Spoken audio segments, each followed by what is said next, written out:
Bienvenidos y bienvenidas al Libro de Brook. Hoy tenemos con nosotros a Benjamín Porras, que va a venir a hablar de la película Soul, estrenada el 25 de diciembre en Disney+. Recordar que este episodio será retransmitido en dos canales, el suyo, que es El Horizonte de los Inefables, donde Benjamín también tiene vídeos y charlas muy interesantes, os recomiendo que os metáis, de gran calidad, y también en mi canal de YouTube, donde se podrá ver cuando lo subamos. Nada, Benjamín, ¿cómo estás? Pues muy bien, muy contento de estar aquí, Pedro, en el Libro de Brook, aunque como bien dices, también vamos a estar retransmitiendo este podcast sobre la película Soul en El Horizonte de los Inefables. Y con muchas ganas, cuando me dijiste, me enviaste aquel mensaje por WhatsApp de tienes que ver Soul, tienes que ver esta nueva película de Disney Pictures, dije, bueno, si Pedro lo dice, es por algo, así que nada, lo primero que hice fue hacerte caso. Y nada, me puse a verla, intenté verla con mis hijos, Pedro, pero al final es más de adultos de lo que parece, ¿no? Sí, Así que nada, encantado de comentar contigo esta película, que además, dato interesante del mismo director, Pete Docter, que Inside Out y Up, ¿verdad? Sí. Cuéntanos un poco, Pedro, ¿cómo la has vivido tú? ¿Cómo la viste? Sé que fue impactante para ti. Cuéntanos un poco. Y yo, cuando terminé de verla, como tú dices, no se me ocurrió a otra persona para coger y decir, míratela, por favor, porque seguro que tienes muchas cosas que comentar. Y es una película que habla muy bien sobre, lo primero, cosas muy profundas bueno, adelantar que vamos a hacer spoilers para la gente que... pero como digo, la película habla de cosas muy profundas que tienen un gran valor de aprendizaje, y sobre todo cuando acaba te das cuenta de lo que la película quiere enseñar. Entonces, en un principio tenemos el argumento, que es Joe Garner, es un músico de Nueva York que está insatisfecho con el trabajo que tiene, profesor en un colegio, le dan el contrato, lo hacen indefinido. Conforme vi eso dije, lo acaban de condenar. Le acaban de decir ya seguridad social pagada, bueno, jubilación, y el tío no es lo que quiere. Y dice, madre mía, y se ve cómo tiene las fotos de todos los músicos que la admira para quedarse dando clase a gente que ni siquiera quiere estar ahí. Y durante toda su vida pues va buscando lo que buscamos muchas personas, que es el poder dedicarnos a lo que nos gusta, a esa pasión que anhelamos tener, y le llega una llamada de, oye tal, vente que tienes una oportunidad de esto. Y luego ya pues claro, pasa lo que pasa, que llega, hace la prueba, le gusta y andando por la calle, volviendo a su casa, se muere, básicamente. Vale, ese sería el resumen, ¿no? Yo quiero añadir, ¿no? Claro. Me parece muy interesante el personaje de Joe Garner, que por cierto, la voz en inglés es de Jamie Foxx, que también estuvo, bueno, fue el actor que representó a Ray Charles, por tanto, en ese contexto de Soul, otra vez de nuevo, ese músico, ese pianista, como lo hacía también en Ray Charles, pues Jamie Foxx aquí vuelve a cogerse el billete para representar a Joe Garner, otro gran pianista, pero frustrado porque bueno, ha vivido una vida donde al final la estabilidad le ha llevado hacia ese trabajo de funcionario que finalmente acaba, como tú bien dices, Pedro, como trabajador indefinido, ¿no? Yo compartir contigo, que tú ya lo sabes, pero también para la gente que nos va a oír, que yo también he sido funcionario durante 5 años y era muy interesante que siempre se hablaba de estabilidad, ¿no? De vamos a conseguir una estabilidad, ¿no? Y es curioso que el personaje de la madre de Joe Garner, que yo creo que representa a todas las madres que tenemos todos, no quiere que arriesgue en ese sueño aparentemente infantil de ser artista, y lo que quiere es de que tenga un trabajo indefinido, y nada le pone más contenta a la madre que el trabajo indefinido de su hijo cuando le dicen que puede ser profesor a tiempo completo en el instituto, ¿no? Un profesor de música que, por cierto, no parece que logre entusiasmar a los niños, puesto que esa pasión que él tiene es muy exclusiva, ¿no? Es muy propia de él, ¿no? Entonces, como bien dices, es una condena. No quiere decir, si alguien que es funcionario nos está escuchando, no quiere decir que ser funcionario público, ser profesor sea una condena, pero sí que es verdad que en el caso del personaje hay algo muy latente, una pasión muy latente, que está palpitando desde que él es niño, desde que su padre ya era músico. Y es el deseo de ser pianista de jazz, ¿no? Y como tú dices, aparece esa oportunidad, además de tocar con Dorothea Williams, que en la película es una súper saxofonista número 1, por tanto, podríamos decir que es la oportunidad perfecta, ¿no? Pero ¿qué ocurre? Que muchas veces, cuando uno vive para conseguir algo muy concreto, pues a veces no se da cuenta de lo que está perdiendo, ¿no? Cuando uno está viviendo para que algo ocurra, se olvida quizás de lo importante que es vivir en sí, ¿no? Vivir. Sí, luego cuando él muere, él entra dentro de eso, él cae dentro de una alcantarilla y se ve en un sitio oscuro en el que sube unas escaleras y dan a una inmensidad llena de luz, de estrellas, es como si fuese un puente inmenso lleno de otras almas. Y claro, mira hacia atrás y hay gente esperando, el tío reconoce que está muerto y entonces se empieza a asustar. Eso es el miedo a la muerte natural que tiene una persona que no está preparada para morirse. Qué bueno, qué bueno. Yo creo que además, ahora que comentas eso, hay que recordar también a la gente que va a ver la peli o que ya la ha visto, espero que ya la hayan visto y no les estemos fastidiando el desenlace, pero que es una película que al fin y al cabo se está preguntando cuál es el sentido de la vida, ¿no? Y quizás la manera más directa que tiene Pete Docter, el director, de encontrar respuestas a esa pregunta, por lo menos de plantear una reflexión, es a través de una muerte repentina justo en medio de la consecución de un sueño, ¿no? De ese sueño americano de por fin consigo lo que quiero y de pronto, ¡pam!, algo ocurre, la vida es un instante y te lo arrebata. Y es muy interesante ese escenario que describes, ¿no? Cuando él de pronto cruza, que de pronto ya no es Joe Garner tal y como lo hemos visto hasta el momento, sino que es una especie de dibujito, ¿no? Que sale del cuerpo, ¿no? Que va a representar el alma, ¿no? Soul, que es ese juego doble de palabras, como decíamos, ¿no? Del estilo musical y por otro lado del alma, que es de lo que habla la película, ¿no? Y ese escenario, realmente, no sé a ti, Pedro, a mí me dejó bastante inquieto al principio cuando ves esa escalera que va subiendo imparable, llena de gente, o llena de almas, más bien dicho, hacia esa especie de esfera luminosa, donde además cuando ese alma contacta con la esfera luminosa se desintegra, ¿no?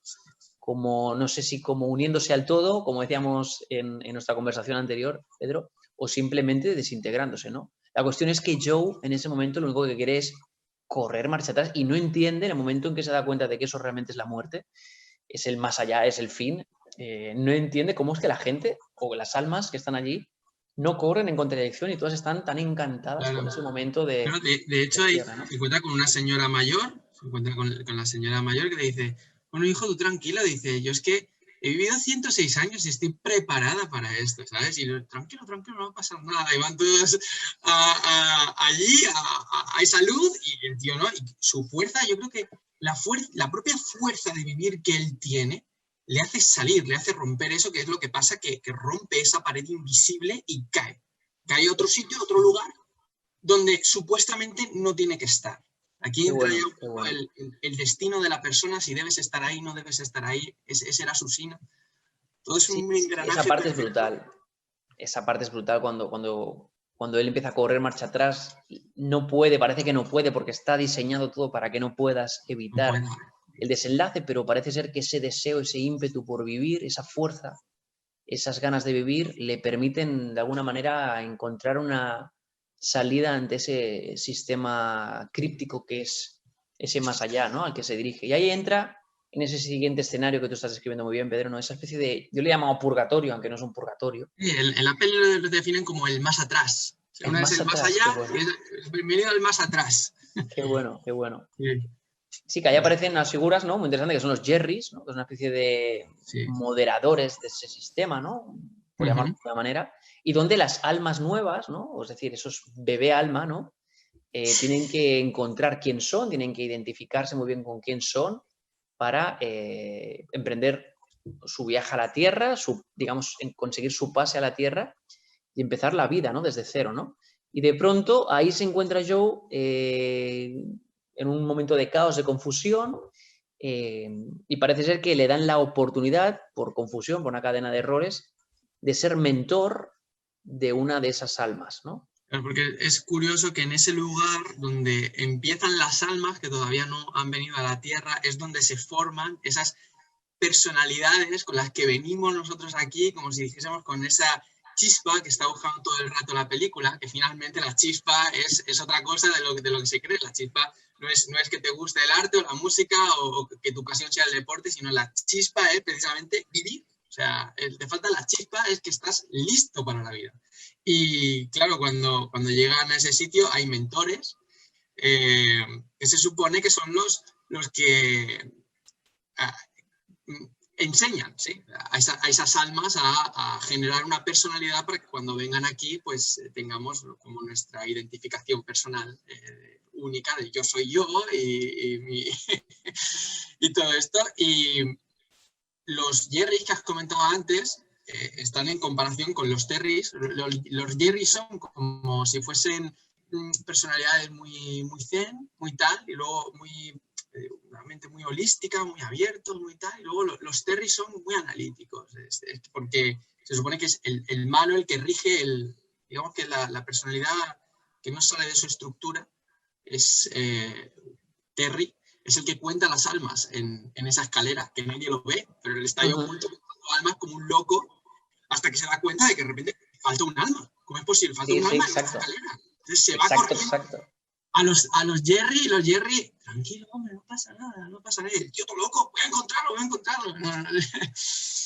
No, exacto. El contable, ¿no? La figura del contable, del cabezón, del cabeza cuadrada, que lo único que hace es asegurarse de que el sistema funciona correctamente, ¿no? Es esa mentalidad burocrática, administrativa, estructurada, ¿no? Y yo creo que ahí está un poco el nudo grueso de la película, ¿no? Ese error en el sistema que evidentemente Terry, el malvado Terry, se da cuenta de que... Malvado o ignorante, ¿no? Yo creo que está en su naturaleza, sí, en su manera de ser. Y creo que es muy interesante aquí introducir el segundo protagonista de la película, ¿no? Porque es verdad que el protagonista principal aparentemente es Joe Garner, el músico que sufre este accidente tan triste, tan lamentable, ¿no? Justo además desde la alegría, de la ilusión de lo que había ocurrido. Pero aparece un segundo personaje muy interesante, yo creo, que es 22, ¿verdad? Sí. Esa alma que ha sido además mentorizada por gente número uno como Jung, Abraham Lincoln, Aristóteles, ¿no? Aristóteles también. Y los ha desquiciado a todos, la hermana Teresa de Calcuta, los ha desesperado a todos porque nadie consigue encontrar cuál es el propósito de su vida, ¿no? Y en principio, si no tienes un propósito por el que vivir, pues no eres nadie, ¿no? Y pues esa cadena de errores le lleva a Joe Garner a poder ser el mentor de 22 muy desesperanzado que pueda rascar nada con Joe Garner. Y además es muy peculiar porque, bueno, en ese mundo no puedes tener tacto, no sientes sabor. Entonces, claro, todo lo que le han enseñado a 22 para prepararse como nueva alma, para ir a la Tierra, no deja de ser teoría, pero no ha podido nunca experimentar por sí mismo. Por algo tanto, figurado, sí. Exacto, siente una especie de desapego por todo lo que le están contando, ¿no? Pero aparece la oportunidad gracias a otra nueva figura, que son los místicos, ¿no? La figura de los místicos en la película es muy interesante, son hippies fumados, ¿no? De alguna manera, ¿no? Que, bueno, van por el mundo, por ese mundo concretamente, esa especie de purgatorio de más atrás, ¿no? Sí, un plano astral intermedio. Sí, entre... Correcto. Y lo que intentan de alguna manera, que por cierto no tienen que estar muertos, algunos de ellos están en la Tierra pero como volados, ¿no? Son esos individuos que encontramos a veces que están como, wow, como oídos, ¿no? Tiene mucho que ver con la figura del loco, que lo he comentado algunas veces, la figura del loco en el tarot, que se encuentra en esos dos mundos. Realmente el loco está en ese umbral en el que no sabes si está aquí o está allá. Qué bueno. Se representa mucho con esa gente en esa peli. Claro. Sí. Es ese místico, ¿no? Como tú bien dices, ese loco, que al final lo único que... sabe más de muchas cosas que la gran mayoría de personas. De hecho, él sabe cómo conectar en la Tierra, habla un lenguaje como muy de planes astrales, dimensionales, lo entiende todo, ¿no? Pero parece que no se entere de nada, ¿no? Es el que se ríe todo el mundo y el que más sabe, ¿no? Bueno, pues este personaje consigue encontrar una ayuda, digamos, a Joe Garner a entender que si conecta realmente con su cuerpo, visualiza bien su cuerpo, va a poder volver a su cuerpo en la Tierra, ¿no? Pero ahí se produce un nuevo crash en la película, un nuevo giro argumental, ¿no? Sí, porque Bueno, añadir un dato, que es que realmente cuando él visualiza su cuerpo está en el hospital, Exacto, pero no está muerto, está en coma. exacto. No está muerto del todo. Entonces, esto quiere decir que seguramente su gana de vivir y su unión a lo terrenal no le hayan permitido al cuerpo abandonar esa esencia o esa chispa de vitalidad, con lo cual quiere decir que el personaje estuvo todo el rato unido a, a la gana de vivir, no murió del todo, por decirlo de No, alguna no, manera. exacto. Por lo menos sabemos que el cuerpo de él está vivo, ¿no? Claro, Esa renuncia claro, a ir al más allá le ha permitido mantener el cuerpo con vida claro, y se produce la posibilidad de crear un acoplamiento de nuevo al cuerpo, pero ahí hay un claro, traspiés, y de claro. pronto 22 y Joe Garner caen al mismo tiempo en ese plano por falta de paciencia de Joe Sí, Garner, ¿no? el tío quiere llegar, está en la cama del hospital acariciando un gato terapéutico y piensa que va a ir al cuerpo y conforme caen, se cambian los roles. Entonces, él cae Efectivamente. en el gato y ella cae en el cuerpo de Joe. Bueno, ella, porque tiene la voz de una mujer de mediana edad, como lo dice, pero realmente no es ni ella, ni él, ni nada.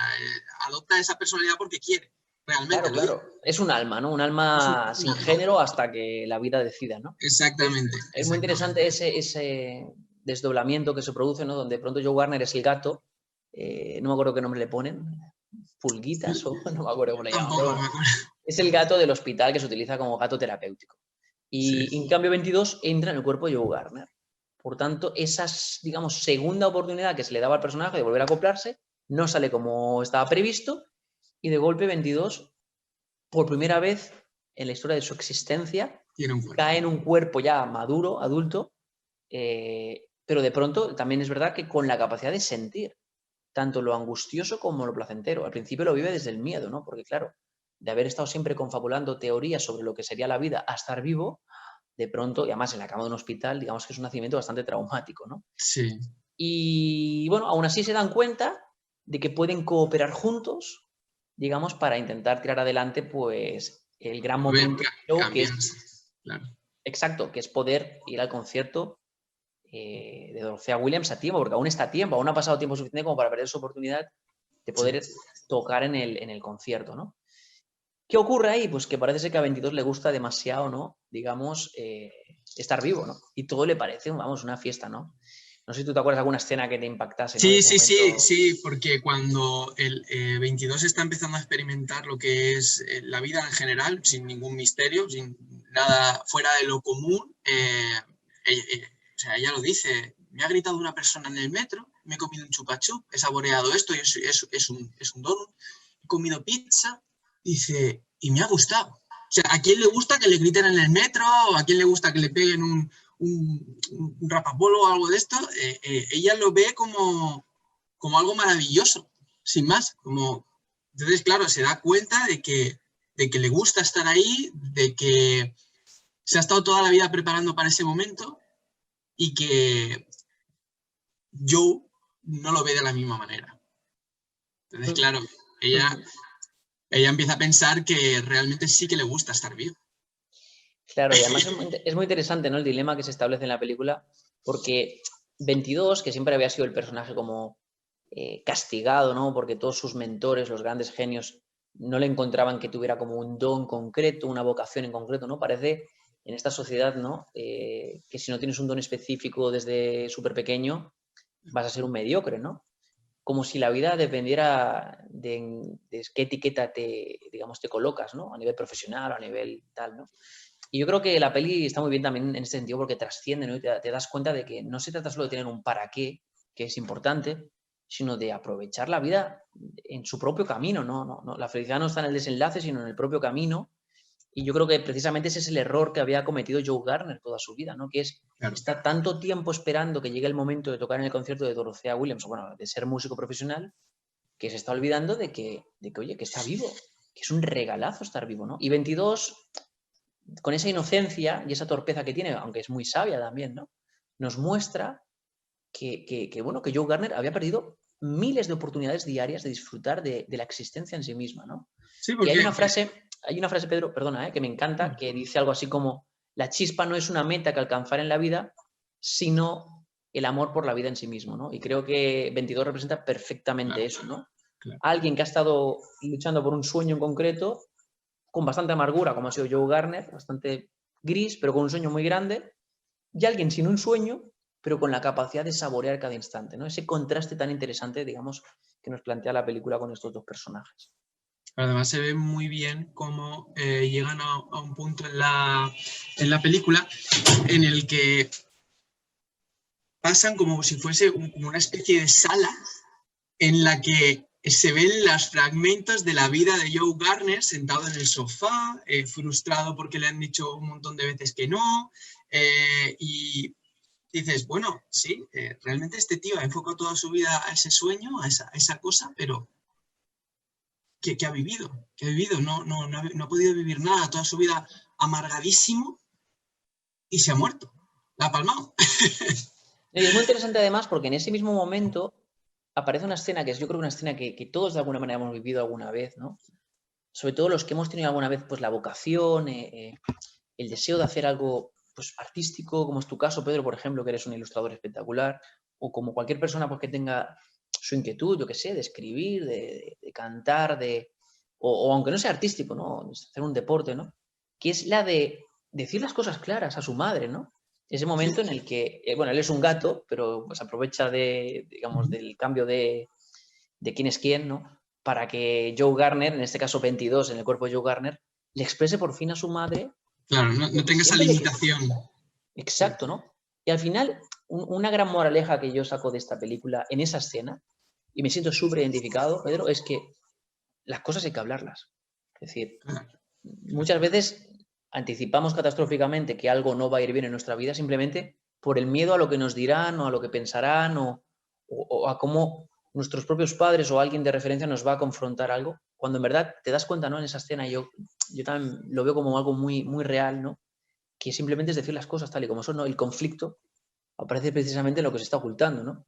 Y en el momento en que Joe le explica a su madre lo importante que es para él cumplir con su objetivo, su madre no es que le ayude, es que le brinda todo el servicio.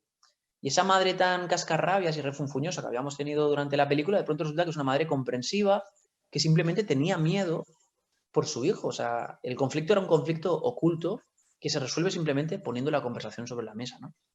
Claro. Qué cosa que debería haber hecho el hombre hace muchos años atrás, a lo mejor, porque seguramente no había hablado con su madre nada. Y No, y habría... además, no, claro, mira que siempre él le dice que sea la madre, ¿no? Varias escenas de la película para no entrar en discusión, ¿no? Cuando en verdad hay cosas que él quiere decir y está todo el rato con una personalidad como mucho de muy introvertida, ¿no? De callárselo en vez de decir, va, esto es lo que está pasando, ¿no? Y por cierto, nos dejamos un elemento y es que en todo ese momento de la película aparece un personaje ahí a liarla otra vez, que es Terry, ¿verdad? ¿Y qué Terry. ocurre, Pedro? Cuéntanos, tú te acuerdas bien, ¿no? De lo que ocurre ahí, ¿no? Terry yo creo que representa lo que debe estar bien. Terry yo creo que es esa parte de la naturaleza, si algo quiere llamar más profunda o filosófica, que debe estar bien. Es la propia ley del universo regulándose. Es decir, bueno, el axioma alquímico, cambiar algo por algo equivalente. Es decir, nada puede salir sin que esto se tenga en cuenta o se sustituya por algo equivalente. Entonces, Terry quiere a toda costa devolver el equilibrio y donde pertenece cada cosa y hacer lo imposible para llegar allí hasta que los pilla. Sí, sí, totalmente de acuerdo. Para mí que los pilla. Terry, sí. Terry es el sistema, ¿no? Terry es lo correcto según el sistema que se ha creado, ¿no? Un sistema que, por cierto, no debió contar con el voto ni de 22 ni de Joe Garner, ¿no? Es el sistema tal y como está, ¿no? Y es simplemente la rigidez, ¿no? O está bien o está mal, no hay término medio, ¿no? Es otra vez un poco esa crítica, digamos, a esa mentalidad más administrativa, burocrática, pública, ¿no? Donde Sí, o está todo bien o está todo mal, ¿no? Y es sí. interesante, ¿no? En este mundo de haters, de lo políticamente correcto, ¿no? De donde hay tanta crítica hacia lo que hacen los demás, ¿no? Que aparezca una figura de Terry, ¿no? Que representa tantas trabas que nos hemos encontrado siempre las personas, ¿no? Cuando hemos querido cumplir con algo, ¿no? Yo personalmente recuerdo cuando intenté salir de la policía, trabajaba de funcionario como auxiliar técnico administrativo, no te lo sabes, pero en fin. Sí.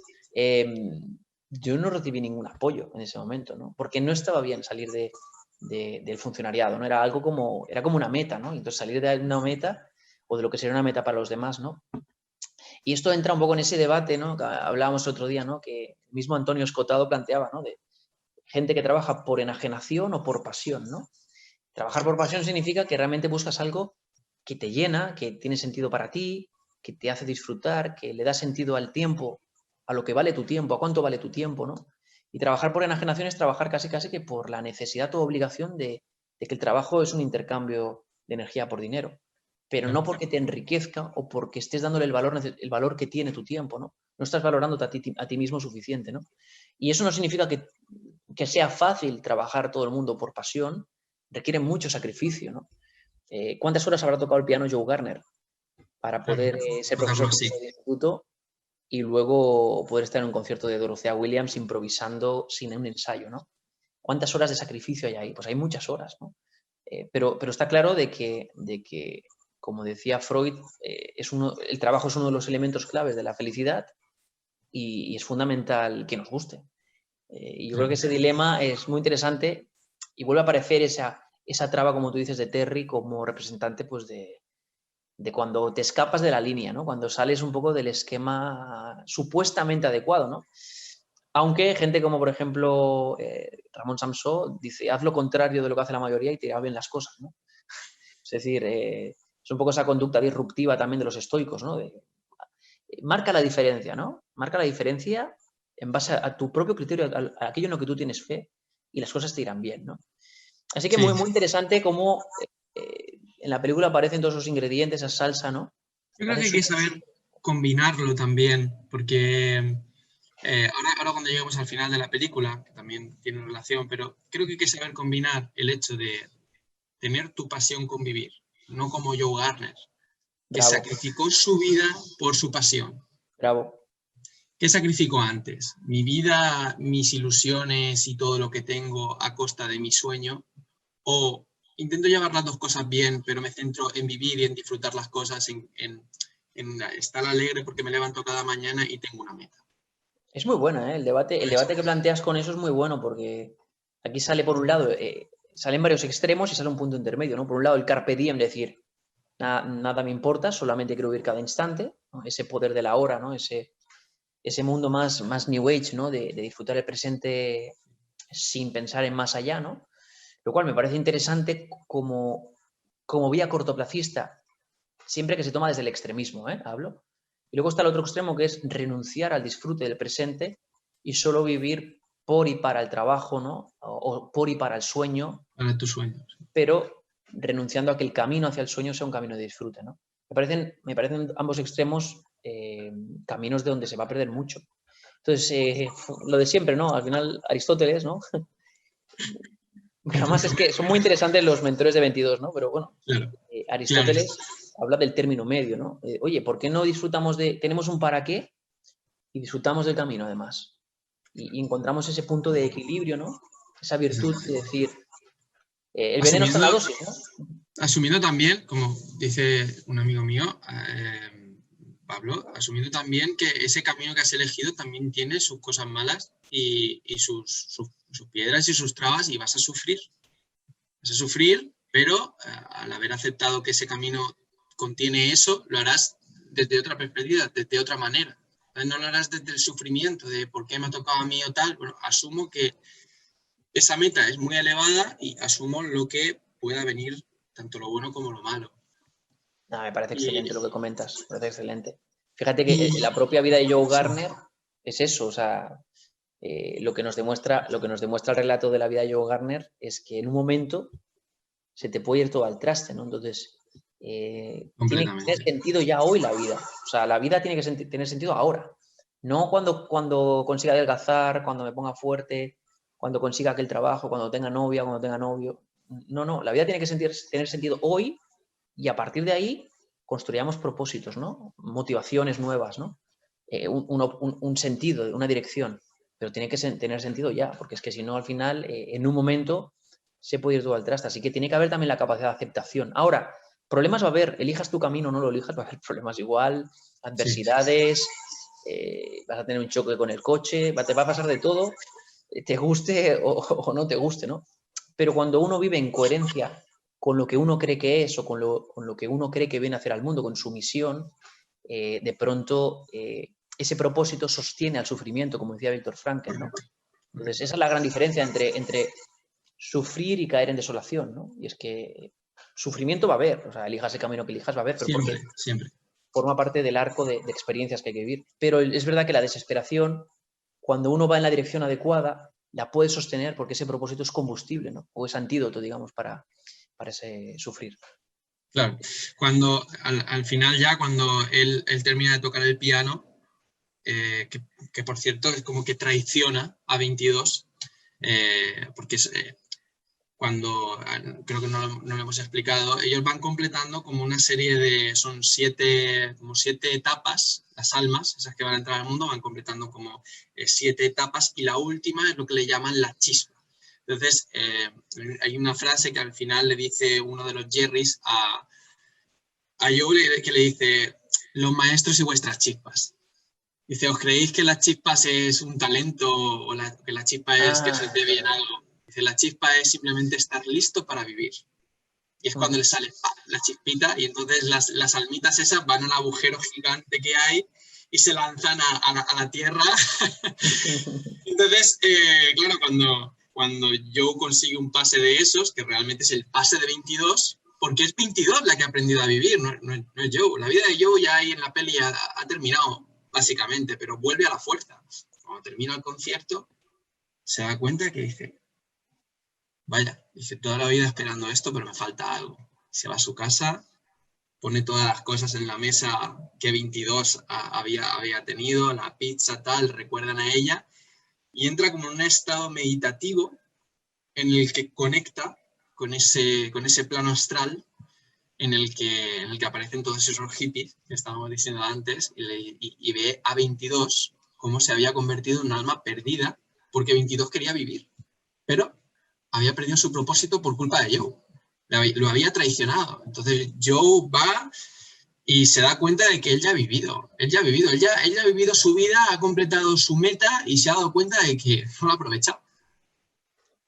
Así Claro, que... esta parte es delicada, ¿eh? Esta parte de la película es delicada porque se abren muchos debates ahí, ¿no? Primero que 22, digamos que llega por accidente a la Tierra, ¿no? Es decir, y que, bueno, que es gracias a Joe que consigue encontrar el pase, digamos, ¿no? Para realmente que su vida tenga sentido o pueda comenzar, ¿no?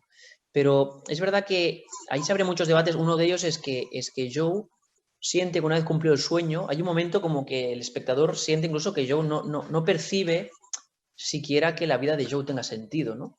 Cuando yo creo que se puede llegar a cumplir un sueño, y eso no significa que tu vida haya acabado, ¿no? Esa frase que decía un profesor mío de misión cumplida y retorno a base, ¿no? Bueno, yo creo que se puede matizar, ¿no? Pero es verdad que hay un momento en que Joe se da cuenta de que la vida de alguien que comienza, y creo que eso es algo muy humano, muy biológico, ¿no? Es decir, el sentir que un niño pequeño, ¿no? Hostia, pues se tiene que ser prioritario, ¿no? La vida de ese niño aún no ha tenido la posibilidad de experimentar, ¿no? Nosotros, al fin y al cabo, llevamos un recorrido, han pasado cosas en nuestra vida, ¿no? Nadie nos podrá quitar lo bailado, ¿no? Pero ese alma como es 22, que no deja de ser un niño, aunque es un alma vieja, no deja de Muy ser un vieja, niño. claro, sí. Y creo que aparece otro tema muy interesante ahí, que es una frase que decía Joseph Watson, si no recuerdo mal, que es: no sabemos qué batalla interior está librando cada uno en su interior, ¿no? O qué batalla está librando cada uno en su interior, ¿no? Y es muy interesante que cuando Joe, con el afán de conseguir su pase para volver a la Tierra y tocar en el concierto, que es como una obsesión ya, le dice unas frases muy duras a 22, ¿no? Del tipo: has sentido lo que has sentido porque estabas en mi cuerpo y porque lo has sentido a través de mí, no porque tú tengas la capacidad de sentir. O sea, lo que hace es lo que en psicología llamamos apadrinamiento negativo, es decir, en vez de acogerte, darte la bienvenida, decirte frases que de alguna manera te dicen te veo, ¿no? Como en el saludo de Avatar, ¿no? Que es te veo, ¿no? Que es como una manera de decir estoy aquí, te apadrino. Y él lo que hace es un apadrinamiento negativo, que es no existes, no tienes valor, no tiene sentido tu existencia. Todo lo que has vivido es una ilusión. Y no lo hace con el objetivo de hacerle daño, lo hace con el objetivo de quedarse el pase para ir al concierto. Pero eso crea tal impacto en 22, y esto es interesante porque nos puede permitir darnos cuenta de lo cuidadosos y prudentes que debemos de ser con nuestras palabras cuando hablamos a alguien, ¿no? como decía José Saramago, las palabras no son ni impunes ni inofensivas, ¿no? Y hasta el punto que 22 se transforma en un alma perdida, ¿verdad? Que es esa figura, ¿no? Que tú además como ilustrador supongo que la disfrutaste, ¿no? Esa figura, ¿no? Se representa extremadamente bien todo a nivel artístico, cuando es dificilísimo también representar conceptos filosóficos que hay en la película, que luego hablaremos de ellos, pero me pareció sublime cómo está representado las almas perdidas, que no necesariamente en la película dicen que tienen que estar muertas. Se ve como hay un tío ahí en la bolsa con ojeras, tal, siendo contable, y de repente le lanzan un lazo luminoso, le quitan la coraza de negror que tenía y vuelve otra vez y el tío se levanta de su trabajo, lo tira todo, tenéis que disfrutar la vida. Entonces, como que ha recuperado otra vez esa esencia, ha vuelto otra vez al camino, y cuando estás sumido en la más absoluta miseria, la película define muy bien ese negror del que estás recubierto. Estás muerto en vida, literalmente, sumido en recuerdos, en voces, en herencias que no son tuyas, que no te permiten avanzar, como le pasa a 22. Y el último monstruo al que se enfrenta Joe cuando quiere rescatar a 22, metiéndose además dentro de la zona de 22, porque tiene que penetrar en ese círculo de oscuridad que tiene 22, cuando llega se ve a sí mismo, que es el que no está dejando a 22 vivir. Es él mismo su propio monstruo. O sea, es que es una serie de cosas que al final somos nosotros los que no dejamos avanzar nosotros mismos, y lo que le muestra simplemente es la hoja que 22 coge, se la muestra y le dice no. Entonces se fuma. Ahí se deshace todo. Yo creo que hay una serie de metáforas en esa figura muy interesante, que es la de las sombras, ¿no? Como bien plantea Carl Jung, ¿no? Es muy interesante porque además es que son sombras como tal. Y fíjate, dos cosas que quería comentar de esto que estás diciendo, ¿no? Primero, que otra vez volvemos a lo de los trabajos por enajenación, ¿no? Esa figura en vida, ese muerto en vida que es ese trabajador que aparece en un sketch muy rápido, que está trabajando, no sé si en Wall Street o en una oficina, y de pronto dice, estoy vivo, ¿no? Y se vuelve medio loco, de euforia, ¿no? Empieza a tirar escritorios y tal, ¿no? Vuelve otra vez a simbolizar cómo cuando uno pierde el rumbo de su camino, del camino que uno siente, que es su propio camino, que cada uno tiene que escribir el suyo, ¿no? Es enfermedad.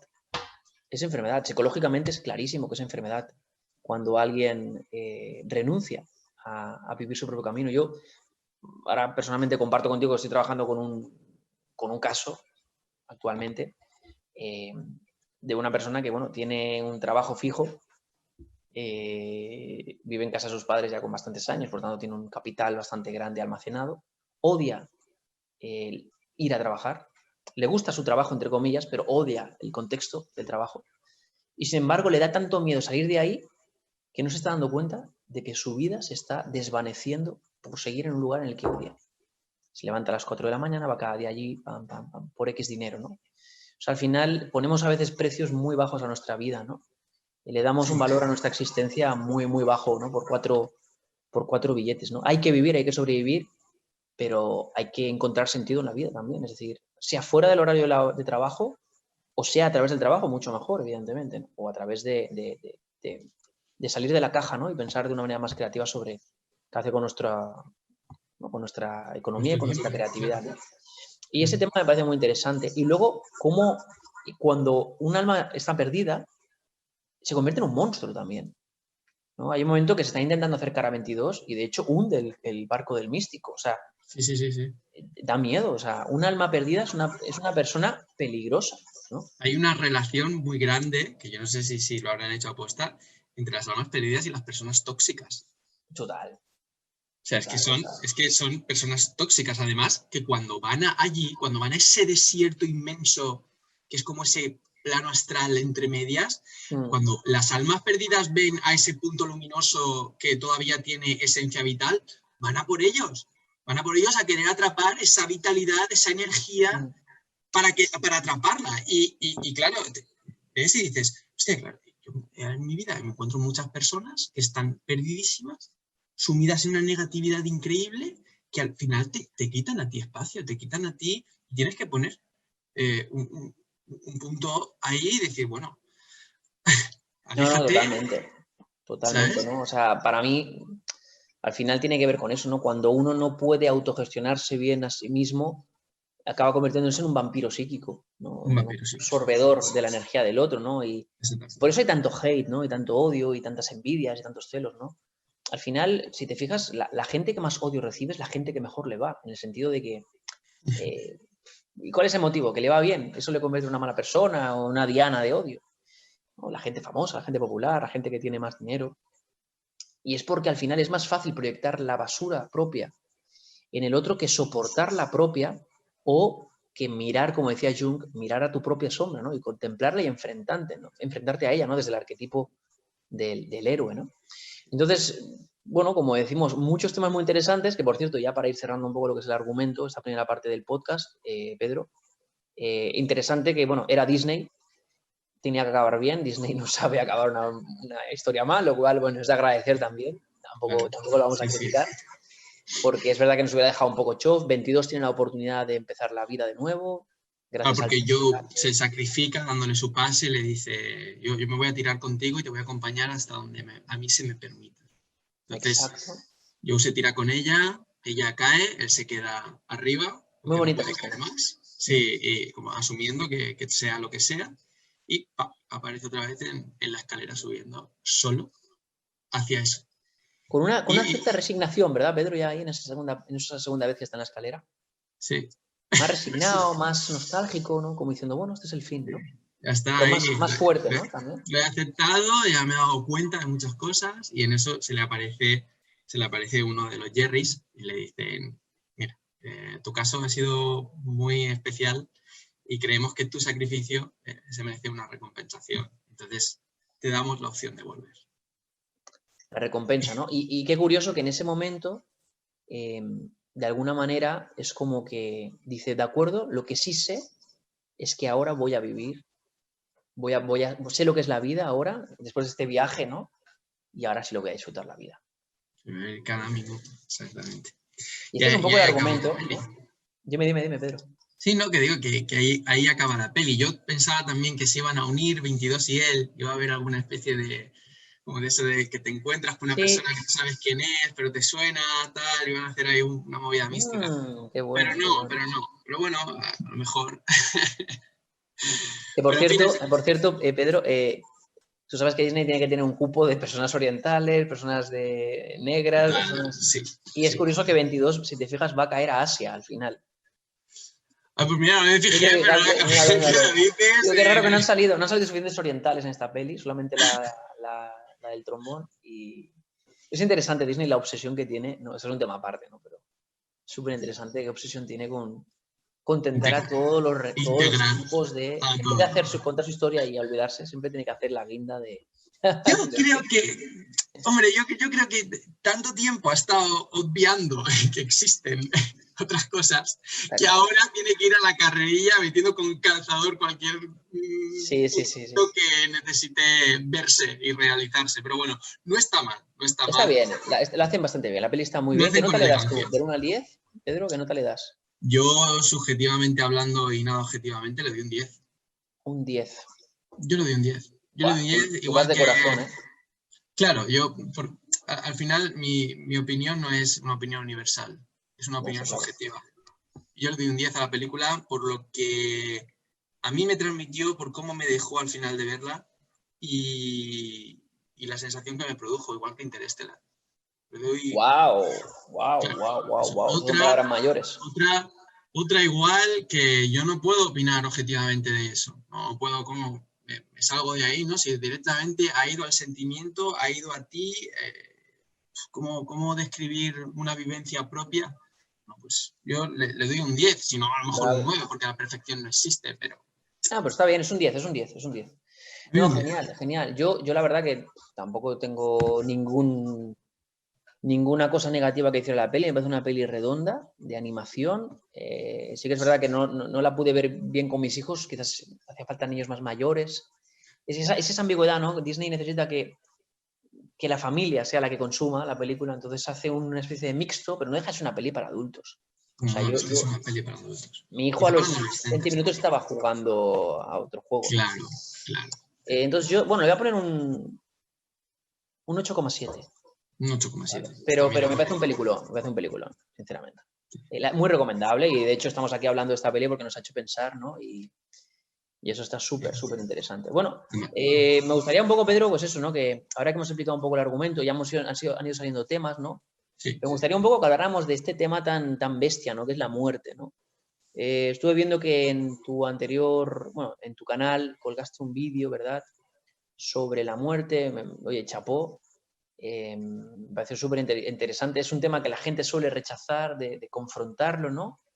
Es como que se pretende invisibilizar de nuestras vidas, ¿no? Como si no existiera, ¿no? El otro día escuchaba al maestro Escotado decir que para él el yo no tiene ninguna importancia y que, no sé, hablaba como, incluso decía que daría su vida por el bien del colectivo y tal, ¿no? Y me parece increíble cuando alguien habla así, ¿no? De la vida, ¿no? Pero sin embargo yo creo que, lo hablabas creo que tú en tu podcast con mucha naturalidad y con mucho respeto, pero yo también lo pienso, ¿no? Es decir, creo que es el miedo más profundo que tenemos. No deja de ser una reflexión en la peli sobre, wow, esto es un instante, parece que tengamos la vida eterna, ¿no? Parece que tengamos un programa aquí de que somos inmortales, pero luego la realidad es de que en un instante se puede complicar, ¿no? Exacto. Tener tú me lo has dicho alguna vez, esa sensación de inmortalidad que tenemos los seres humanos, de que podemos controlar incluso la muerte. Podemos establecer una vida idílica pensando en el momento en el que vamos a morir rodeados de nuestros nietos, nuestros hijos, con una vida, una piscina, o sea, todo ese tipo de cosas que supongo, ¿no? Que es como la vida arquetípica, la vida más estándar que se pueda tener en esta sociedad o a lo que la mayoría aspira, ¿sabes? Y realmente no es así, porque es que creo que una de las cosas más importantes es prepararnos para la muerte, no para morir, que también, sino familiarizarnos con ese hecho, con que eso existe, con que la vida es cíclica y nada permanece. Que nos vamos a ir en algún momento y no sabemos qué va a pasar. A mí me parece un tema, wow, me parece el tema reina porque súper complicado, ¿no? Para mí hay dos grandes modelos de planteamiento de este tema. Por un lado, el modelo de trabajar desde la aceptación de la muerte como parte de la vida, como una etapa más, ¿no? Lo cual no deja de ser para mí, esta es mi opinión subjetiva, ¿eh? Y me puedo estar equivocando o simplemente no hay una verdad absoluta y pues no deja de ser una reflexión en voz alta, ¿no? Pero desde mi punto de vista no deja de ser una manera de amortiguar con ese tipo de pensamientos una verdad mucho más cruda, ¿no? Que es que la muerte es algo que en general el ser humano no anhela, Claro. rechaza, ¿no? De hecho, muchas veces cuando alguien se plantea quitarse la vida, lo vemos como algo antinatural, ¿no? Desde fuera, ¿no? E intentamos negarle la posibilidad de que haga algo así, ¿no? Entonces, hay una parte como muy instintiva, ¿no? Muy biológica del ser humano, yo creo que de todos los animales en general, que es la necesidad de permanecer vivo, ¿no? La supervivencia, ¿no? Sí. Entonces, hay un modelo que es la aceptación de la muerte, pero hay otro modelo que es entender que quizás la muerte es un error en el sistema, ¿no? Claro, es mucho más complejo, ¿no? Quizás la muerte no debería de ser. O quizás no deja de ser una enfermedad el morir, el envejecimiento, ¿no? Como ahora se está estudiando también, ¿no? Que hay quien dice que el envejecimiento no deja de ser una disfunción, ¿no? Entonces, yo creo que es una de esas ideas complejas, ¿no? Como el universo es infinito, ¿no? Ese tipo de ideas que se pueden teorizar, pero no se llegan a comprender. Digamos, no se graban en el músculo, porque hay una especie de disonancia cuando uno quiere comprender eso, ¿no? Hay una disonancia, ¿no? Aquí podemos empezar a hablar, si quieres, Pedro, de planteamientos religiosos. Claro, es que ahí voy, porque he visto la muerte vista desde el punto de vista redundante. Pero sí, la muerte concebida de esa manera, sin nada trascendental, es puro aferramiento a la vida. Quiero vivir aquí, ya, ahora, no me quiero ir. Pero creo que, bueno, mira, no lo sé porque no viví, pero me atrevería a decir que de nunca el ser humano ha visto la muerte como el fin. De hecho, hay culturas, tribus esquimales, que cuando se va a concebir un recién nacido, antes de nacer, el abuelo se va a suicidarse porque piensa que va a nacer en el cuerpo Qué del fuerte. niño. Entonces, sí, hay muerte, pero con un sentimiento de que va a vivir. Entonces, siempre se ha acompañado esa sensación, ¿no? Hay teorías acerca de cómo el ser humano llegó a comprender que iba a vivir más, lo que estamos hablando antes, la rueda del samsara, ese nacimiento, vida, muerte y reencarnación, que no deja de ser una cadena perpetua que no te permite salir de esta ilusión del maya, de la materia en sí, que si te metes ya en filosofía mucho más profunda, en el divino poema Andrés, que es un génesis de corte hermético, por ejemplo, dice cómo la mente universal, que está hecha de luz y vida, creó al hombre a su imagen y semejanza. Vemos que no hay cuerpo, sino que es luz y vida. Que ese ser arquetípico, ese Adán Kadmon, que se dice, del que se habla en la Cábala, contempló la naturaleza física, la materia, y se reflejó en las aguas, similar al mito de Narciso.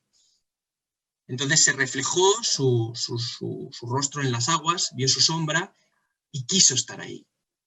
Se enamoró tanto de su reflejo, se enamoró tanto de la naturaleza que había creado esa mente, ese todo, que cayó y se recubrió de carne.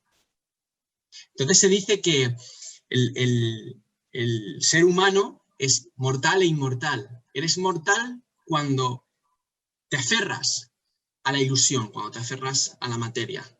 Y eres inmortal cuando sabes que más allá de la materia sigue habiendo vida. Porque dentro de nosotros, si partimos de las corrientes filosóficas griegas, de que todo cambia, nada permanece, al cabo de 7 años el cuerpo ha regenerado celularmente por completo, ¿cómo sigo conservando mi esencia? Si mi cerebro se supone que también forma parte de esas células desprovistas de cualquier razón. Entonces, ¿qué hay que no cambie? ¿Hay algo ahí que me dice que sigo siendo yo, que siempre está despierto, que no duerme, que conserva una esencia? Bueno, pues ahí es donde los místicos, esta gente quiere llegar, esa corriente filosófica, y es lo que supuestamente te da el paso a conectar con esa luz o con esa vida que hay más allá de la ilusión terrenal. Qué bueno, me parece súper interesante ese planteamiento, ¿no? Lo que está claro es que tú también estás hablando de un concepto que es la conciencia, ¿no? Es decir, el yo, el seguir siendo uno mismo, ¿no? Claro, cuando escuchamos a gurús o maestros como Osho, Sadhguru, este tipo también de gente sabia, ¿no? En su modelo de planteamiento, ¿no? Que no digo ni que sea el correcto ni nada, pero gente sabia, te das cuenta de que ellos hablan mucho de la unión con el todo, de la totalidad, ¿no? Pero claro, es un poco el debate que yo creo que está abierto ahí, ¿no? Y que seguramente hay una confrontación directa con otros modelos religiosos como el cristianismo, donde de pronto la gran preocupación no es solamente si hay o no vida después, sino qué ocurre con la conciencia. Entendiendo la conciencia como tu identidad. Es decir, tú eres Pedro, yo soy Benjamín, ¿qué ocurre con eso? ¿Nos desintegramos y pasamos a ser parte del todo y eso está bien? ¿O el paraíso está en verdad en conservar la conciencia, ¿no? Según Buda, antes lo hablábamos en este libro excelente, ¿no? de Robert Allen Mitchell, que es una biografía brutal. Este es un libro de estos que encuentras en el cajón de la abuela y que hay que ponerlo a salvo. Según Buda, tiene que ver con que cuando nacemos con una mentalidad discriminatoria que hace que nos sintamos distintos al otro que está frente a nosotros, ¿no? Y él cree que desde ahí se empieza ya a crear una cadena de problemas donde la percepción ya crea distorsión mental y hace que no vivamos cerca de la verdad, lo que él considera la verdad, en este caso que es que en realidad todos somos parte de una totalidad mayor, ¿no? Una unidad global, ¿no? Por eso el trabajo del budista no deja de ser el desapego de todo, hasta de uno mismo, hasta llegar a esa fase del percibir y no percibir, del ser, el no ser, de la nada absoluta, ¿no? Sin embargo, claro, desde una mentalidad más capitalista como la nuestra, ¿no? Más consumista, más de cumplir nuestros sueños, de crear nuestro viaje, ¿no?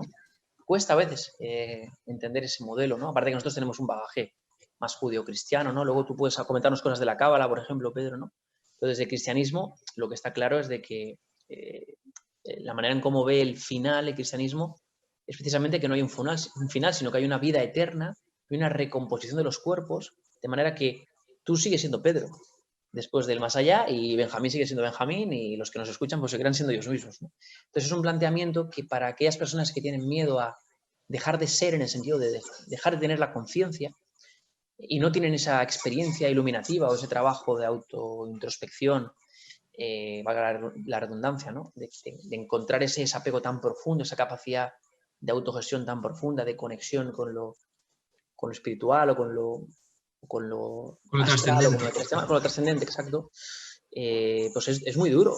La imagen del budismo, si uno la analiza fríamente desde un modelo cristiano, es muy dura y no es de apetecer, a pesar de que ahora mucha gente, yo creo que en ocasiones, sin parar a entrar en profundidad en lo que significa cada cosa, hablan mucho de la reencarnación como si fuera ahora un planteamiento súper lógico, ¿no? Y ahora el cristianismo fuera un absurdo y la reencarnación fuera una cosa súper lógica. No dejan de ser planteamientos atávicos los dos, planteamientos espirituales, cosmovisiones del más allá, pero que realmente son radicalmente distintas.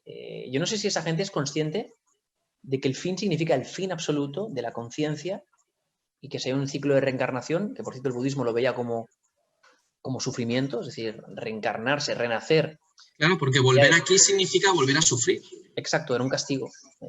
Mucha gente, yo creo que eso falta un poco de lectura ahí, ¿no?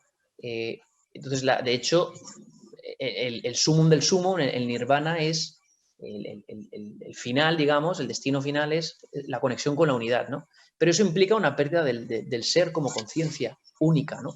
Entonces, esa pugna, podríamos entrar aquí en conceptos filosóficos muy complejos, pero la realidad es de que no es fácil casarse con ninguna de esas dos opciones, ¿no? Y creo que hay un denominador común, y es que ambas cosmovisiones nacen de la renuncia al deseo de morir.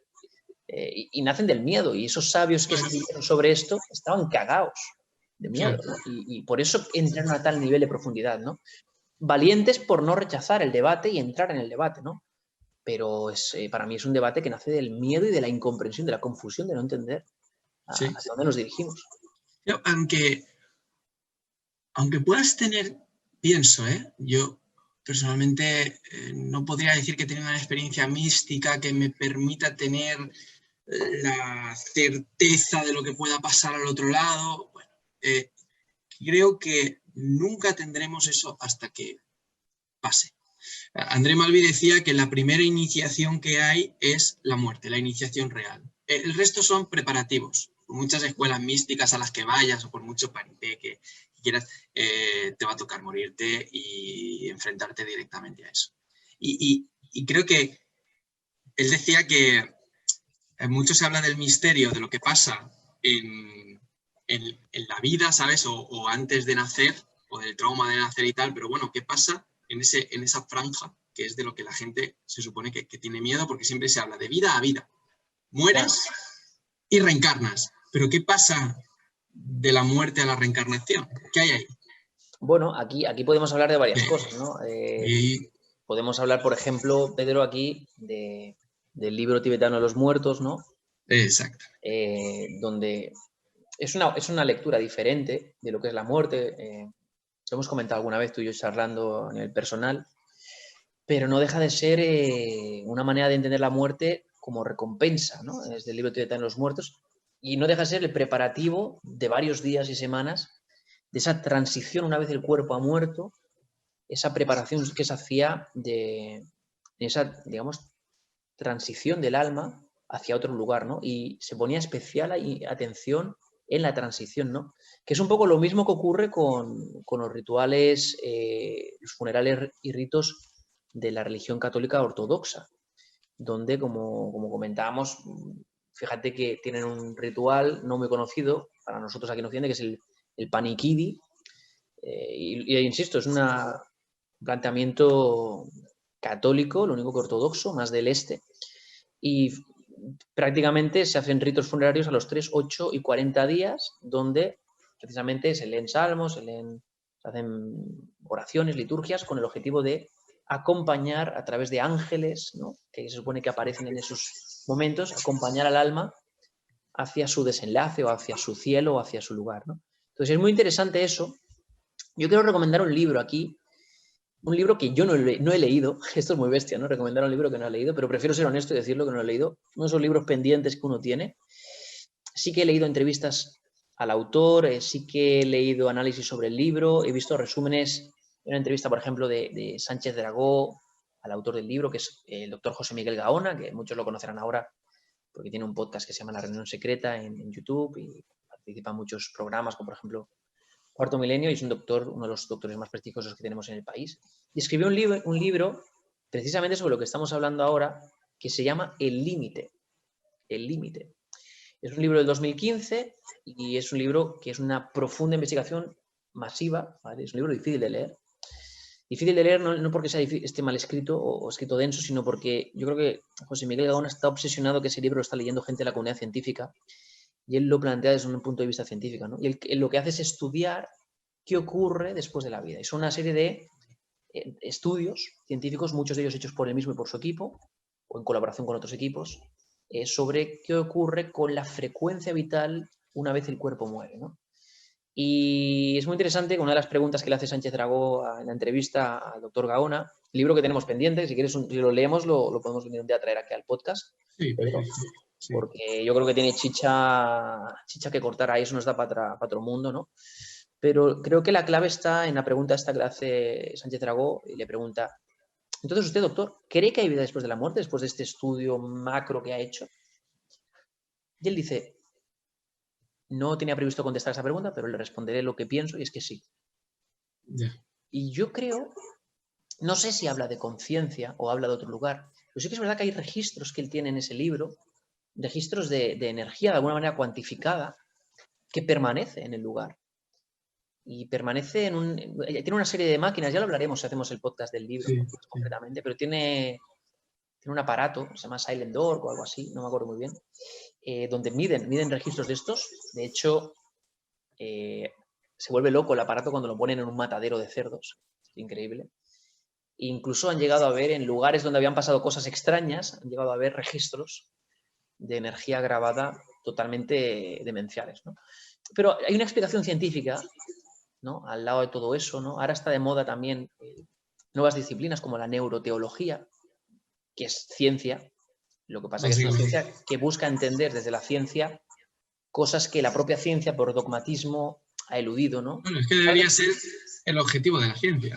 Bueno, en principio lo es, ¿no? Y aquí si nos escuchara, por ejemplo, gente como Crespo, de Quantum Fracture o Javier Santaolalla, diría que esto es una locura, ¿no? Yo creo que la ciencia, como método científico, evidentemente, tiene como objetivo cuestionarlo todo y aceptar. Y ha aceptado cosas. Ha aceptado los rayos X, ha aceptado las ondas gamma y está permanentemente incorporando elementos, ¿no?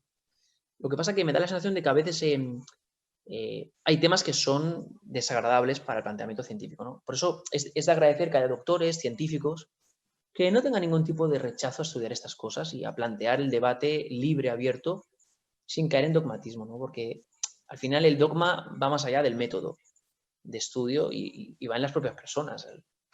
El dogma nace de la no aceptación de la ignorancia, ¿no? Antes salirse del dogma era que te quemas en la hoguera y hoy salirte del dogma es que te pongan un Twitter diciéndote que no me gusta. O bueno, prefiero un Twitter a que me quemen en la hoguera, ¿sabes? Hombre, casi que sí, casi que sí. Casi que sí.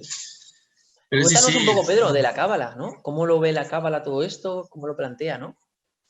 A ver, yo, por ejemplo, no soy un gran experto en la cábala. Sí que es verdad que he leído, pero no me atrevería a comparar, en fin, hablar extenso sobre ella. Yo puedo recomendar autores o personas, como por ejemplo el doctor Mario Sabán, que, bueno, o Albert Roland, que tienen un canal en YouTube, que son cabalistas, que entienden muchísimo sobre cábala. Pero bueno, pillar la esencia filosófica de la cábala en sí no es tan difícil. Estudiarla lleva una vida, por no decir muchas. ¿Sabes? Entonces, sí que me frenó, pero bueno, la cábala tiene muchísima simbología, define muy bien conceptos que a nuestra cultura que son muy fáciles de asimilar, porque como decía Dion Fortune, que fue una cabalista del siglo, si me equivoco, principios del siglo XX, época de Aleister Crowley, cuando el ocultismo llegó. Pues ella decía que por cultura occidental lo que mejor nos viene a entender es esa doctrina filosófica venida de Mesopotamia, venida de las religiones del libro, judaísmo, cristianismo e islam, que tienen su corriente esotérica. O sea, por ejemplo, el judaísmo, los judíos tienen la corriente esotérica de la Cábala, el cristianismo, los gnósticos, que tienen mucho que ver, y el islam, la corriente sufí. Entonces son conceptos que a nosotros nos son muy familiares, sobre todo unidos en aquella época alejandrina, cuando se fundieron la filosofía egipcia con la griega.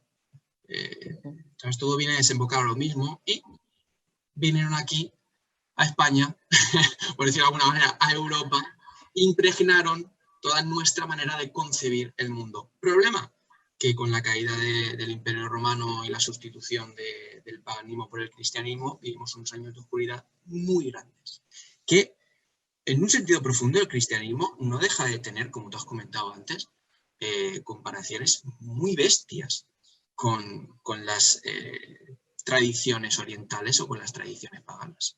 Porque está basado en eso, no puede estar basado en otra cosa. Y, como decía, voy otra vez al tema, que hay personas hoy día que ven mucho mejor o que se sienten más familiarizados con conceptos budistas, con conceptos orientales, que llevados a la práctica les son imposibles de llevar, porque forman parte de otra cultura. El occidental está acostumbrado a la rapidez, lo quiero ya, ¿sabes? Quiero transmutar el plomo en oro ya, ¿sabes? Y dejarme de historias. Quiero hallar la inmortalidad, quiero huir de la muerte, quiero renegar. O sea, el occidental está con otras movidas, el oriental tiene otra cultura, otra vida. Y cuando hay gente de aquí que intenta comprender eso, se desequilibran. Y eso lo dice Dion Fortune, que para pensar como piensa un oriental y fundirte con el budismo, has de ser budista. Yo el otro día, trabajando, conocí a una señora de unos 70 y largos años, que llevaba 30 años siendo budista. Wow. Iba a hacer un retiro espiritual. Le pregunté dónde y me dijo, en mi casa, era inglesa, de 3 semanas. O sea, es decir, no va a celebrar ni la Nochevieja ni tal, supongo, sus creencias. Pero esa mujer se le veía perfectamente integrada con la filosofía que tenía. Su vida giraba en torno al budismo o a la manera de vivir que tienen aquellas personas, independientemente de que viva aquí. Y ese contraste de esa filosofía de aceptarlo todo, tal, esa fundición, esa disolución del ego, genera muchos problemas en Occidente, porque aquí nos gusta el ego. Nos gusta identificarnos sobre, ¿sabes? Sí, pero por ejemplo, Pedro, esto es un tema, ya te digo, es inabarcable y me parece muy interesante. Es infinito, está claro, es infinito. Pero me parece muy interesante esto, ¿no? Porque de alguna manera cuando decimos esto, es como si demonizáramos el ego, ¿no? Demonizáramos la identidad individual, ¿no? Sí. Y no deja de ser muy interesante la función que tiene para mí es un vínculo con la vida, el ego. Sí, sí, estoy totalmente de acuerdo contigo, ¿no? Igual sería muy interesante algún día poder tener a un budista íntegro aquí, ¿no? Debatiendo con él y escuchándole. Sí. Espero que no desde la superioridad moral, ¿no? Sino desde una conversación de tú a tú, ¿no? El aprendizaje. Claro, no, exacto, ¿no? Pero creo que sea súper interesante, ¿no? Porque yo realmente es un concepto que quizás porque soy occidental y porque he vivido aquí, ¿no? Pero reconozco que a la práctica me parece muy complejo, ¿no? Y me gustan muchas cosas de lo que nos viene de la sabiduría oriental. De hecho, como tú ya sabes, me gusta practicar meditación, etcétera. Hay herramientas brutales, ¿no? Pranayama, creo que la gente que hace yoga, Qigong, etcétera, hay gente súper top. Pero al final, es verdad que mucha gente occidental te cuenta experiencias, ¿no? Cuando haces ese tipo de prácticas, lo viven con mucho estrés, ¿no? Viven con mucho estrés intentar integrar en su vida esto que suena tan bien, ¿no? Que son estas técnicas orientales, ¿no? Entre comillas, ¿no? Porque en Occidente también ha habido mucho, ¿no? En Occidente ha habido meditación, en Occidente ha habido, todo, ha habido ayuno igual, etcétera, ¿no? También habría que definir qué es Occidente y qué no es Occidente, ¿no? Porque Jesucristo es Occidente, esa es la pregunta, ¿no?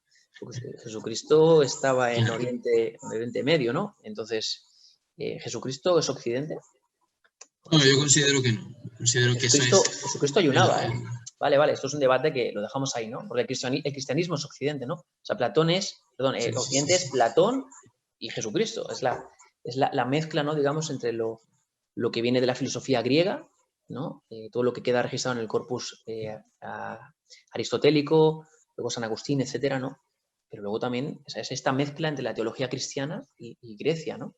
Y esa fusión nos da el bagaje de Occidente. Esto más, bueno, todo lo que vino luego, ¿no? La revolución científica, Renacimiento, etcétera, ¿no?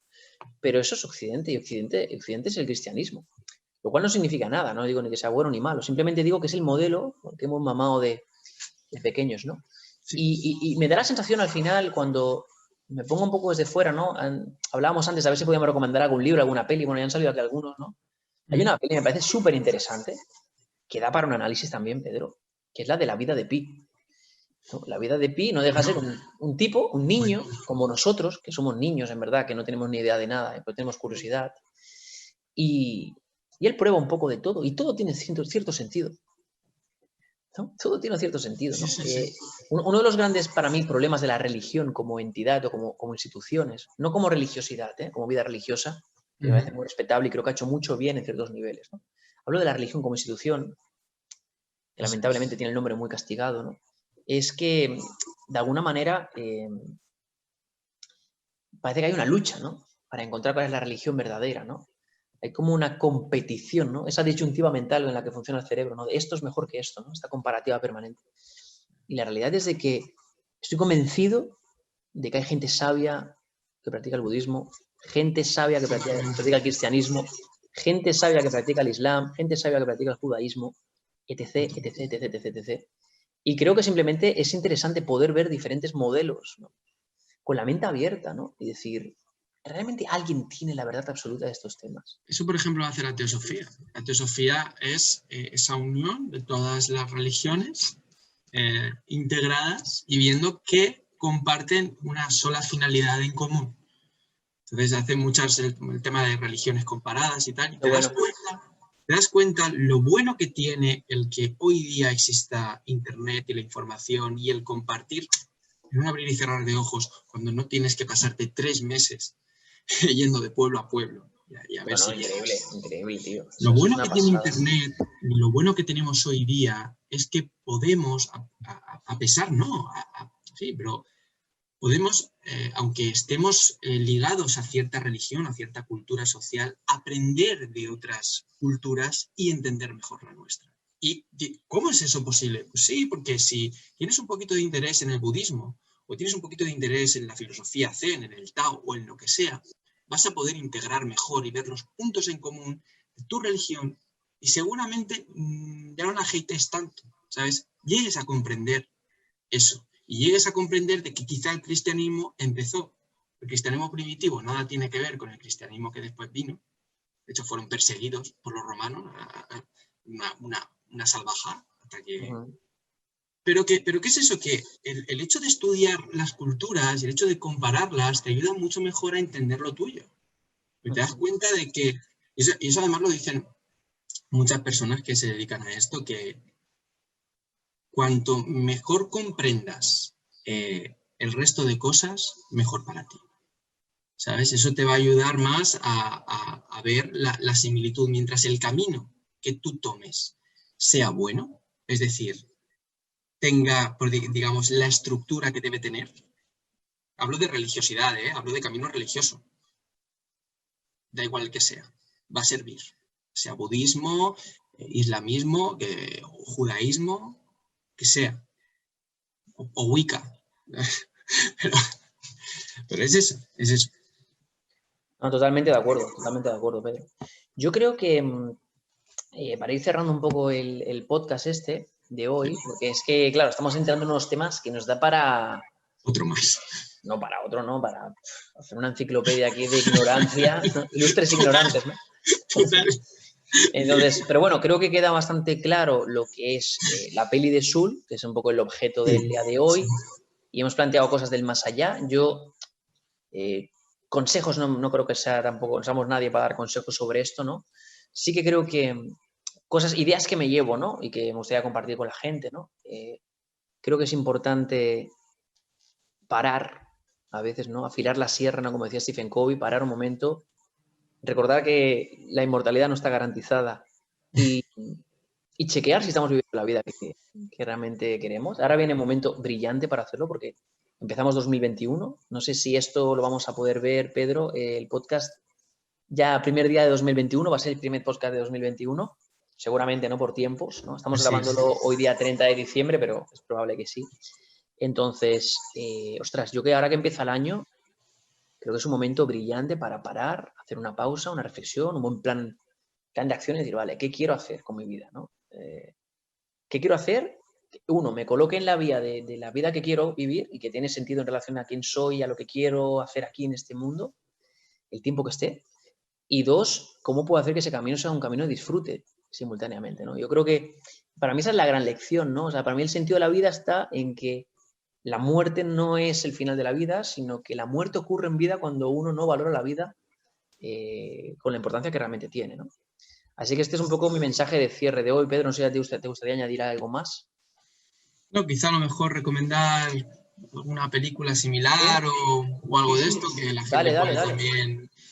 Pero vamos, no tengo nada que añadir a lo que has dicho, estoy totalmente de acuerdo en todo. Y bueno, en cuanto a alguna recomendación así similar, la película protagonizada por Robin Williams, Más allá de los sueños, muy bonita también, tema bastante similar, que también tiene una gran profundidad filosófica. La película de Contact, wow. No sé si te suena. Sí, Interestelar también. Y una película de animación, por ejemplo, que se llama El libro de la vida. Creo que está hecha por Guillermo del Toro y es de DreamWorks. Anda. Entonces, sí, tiene un mensaje muy bonito. También se confundió con Coco cuando salió, pero bueno, no tiene nada que ver. E igual, son mensajes muy profundos y que están muy bien, por si la gente quiere verlos, muy similares a esta película. No, súper, tío. Yo el libro de la vida seguro que no la he visto y la de Más allá de los sueños no la recuerdo. Tengo alguna imagen de la peli que me pareció muy bonita, pero no. La debí ver hace mucho tiempo y no sé si la vi completa, ¿no? O sea, me parece excelente recomendación. Oye, muy buena idea lo del podcast, ¿no? Mezclarlo con una peli, me parece súper interesante, Pedro. Así que nada, ya haremos más. Ya. Porque hay chicha de la que hablar. Así que nada, Pedro. Nada, cuídate mucho, Benjamín. Espero verte por aquí pronto. Cuanto más podcast, mejor, hablando de todo esto. Siempre viene muy bien contar con personas que compartan una inquietud y estén dispuestas a charlar y aportar, simplemente. No, súper. Igualmente te digo, Pedro, o sea, siempre tendrás un lugar en el horizonte de los inefables, tú también. Y nada, a ver si este año le damos caña a los canales, ¿no? Que la gente seguro que lo va a disfrutar mucho el contenido. Sí, nada, pasa muy feliz año nuevo y nos vemos en 2021. Un abrazo también a toda la gente que nos escucha y nada, un placer, espero que os haya gustado, pues dejar vuestros comentarios. Yo os dejaré, si estáis en el horizonte, os dejaré también el enlace al canal de Pedro, que es el libro de Brooke, muy recomendable, podcast sobre temas muy top y creo que puede estar muy chulo. Y nada, nos vemos pronto en el siguiente episodio. Nos vemos pronto, Benjamín. Cuídate mucho. Un abrazo. Chao.